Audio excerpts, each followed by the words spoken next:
வணக்கம் மக்களே, இந்த வீடியோவில் என்ன பார்க்க போகிறோன்னா ரேஷன் கார்டு குறித்த முக்கிய தகவல் அது என்ன அப்படிங்கிறத பற்றி தான் இந்த வீடியோவில் பார்க்க போகிறோம்.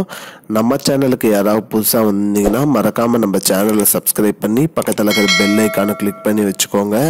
இந்த வீடியோவுக்கு ஒரே ஒரு லைக்கை மட்டும் கொடுத்துருங்க. வாங்க வீடியோக்குள்ளே போகலாம். பொதுவாக ரேஷன் கார்டு அப்படின்னாலே நம்ம அனைத்து மக்களுக்கும் அடையாள அட்டையாக இருக்கிறது. மேலும் குடும்ப உறுப்பினர்கள் குறித்த விவரம் குறித்த அட்டையாகவும் உள்ளது. இப்போ நம்ம ரேஷன் கடைக்கு போயிட்டு நம்ம பொருட்கள் வாங்கிறதுக்கு இந்த ரேஷன் அட்டை தான் நம்ம பயன்படுத்துகிறோம். இதை கொடுத்து நம்மளுடைய கைரேகை விரல் ரேகை பதிவு செஞ்சோம்னா நமக்கு அரிசி இலவசமாகவும் பருப்பு சர்க்கரை எண்ணெய் போன்ற பொருட்களுக்கு நம்ம பணம் மிக குறைந்த விலையில் கொடுத்து நம்ம பொருட்கள் வாங்குகிறோம்.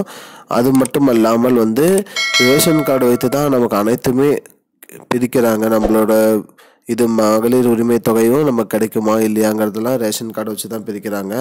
அப்படிப்பட்ட ரேஷன் கார்டை இப்போ புதுசாக வந்தவங்க எல்லாமே அப்ளை பண்ணிட்டு இருக்காங்க. இது கடந்த ஆண்டு இந்த மகளிர் உரிமை தொகை கொடுப்பதற்காக இப்போ கடந்த ஓராண்டாக இந்த இது நிறுத்தி வச்சுருக்காங்க. புதுசாக ரேஷன் கார்டு யாருக்குமே கொடுக்கல. இப்போ புது ரேஷன் கார்டு இப்போ இந்த மக்களவை தேர்தல் வரதுனால இப்பயும் ஸ்டாப் பண்ணி தான் வச்சுருக்காங்க. மக்களவை தேர்தல் முடிஞ்சதுக்கு அப்புறம் தான் புது ரேஷன் கார்டு வருங்கிற மாதிரி சொல்லியிருக்காங்க. ரேஷன் கடையில் ஏதேனும் புகார் இருக்குது, ரேஷன் கார்டு குறித்து ஏதாவது புகார் இருக்குது அப்படின்னா 180059005950 இந்த நம்பருக்கு நீங்கள் தொடர்பு கொண்டு உங்களோட புகாரை தெரிவிக்கலாம் அப்படிங்கிற மாதிரி சொல்லியிருக்காங்க. மக்களே, இதுதான் இப்போதைக்கு முக்கியமான பயனுள்ள தகவல்.